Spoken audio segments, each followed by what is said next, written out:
ചാത്തമംഗലം വെള്ളലശ്ശേരിയിൽ ലഹരിക്കെതിരെ ലഹരിവിരുദ്ധ റാലി നടത്തി. വെള്ളലശ്ശേരി കേന്ദ്രീകരിച്ച് രൂപീകരിച്ച ലഹരിവിരുദ്ധ സമിതിയുടെ നേതൃത്വത്തിലാണ് റാലി സംഘടിപ്പിച്ചത്. റാലിയിൽ പ്രദേശത്തെ കക്ഷി രാഷ്ട്രീയ വ്യത്യാസമില്ലാതെ നിരവധി പേർ അണിനിരന്നു. കഴിഞ്ഞ ഏതാനും ദിവസം മുമ്പ് നിരവധി ലഹരി കേസുകളാണ് ചാത്തമംഗലം പഞ്ചായത്തിലെ വെള്ളലശ്ശേരി ഭാഗങ്ങളിൽ റിപ്പോർട്ട് ചെയ്തത്.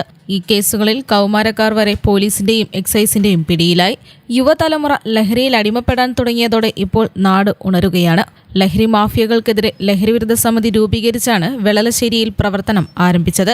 ലഹരിവിരുദ്ധ സമിതിയുടെ ആദ്യ പ്രതിരോധ പ്രവർത്തനമായി ലഹരിവിരുദ്ധ ബഹുജന റാലി സംഘടിപ്പിച്ചു. വെള്ളലശ്ശേരി അങ്ങാടിയിൽ നിന്നും ആരംഭിച്ച റാലിയിൽ കുട്ടികളടക്കം നിരവധി പേരാണ് പങ്കെടുത്തത്. ലഹരി മാഫിയക്കെതിരെ ശക്തമായി അണിചേരുക എന്ന മുദ്രാവാക്യമുയർത്തി നടത്തിയ റാലിക്ക് ചാത്തമംഗലം ഗ്രാമപഞ്ചായത്ത് പ്രസിഡന്റ് ഓളിക്കൽ ഗഫൂർ, ഗ്രാമപഞ്ചായത്ത് അംഗങ്ങളായ വിശ്വൻ വെള്ളലശ്ശേരി, ശിവദാസൻ ബംഗ്ലാവിൽ, P Prasad, advocate P Chathukutty തുടങ്ങിയവർ നേതൃത്വം നൽകി. News bureau, Kunnamangalam.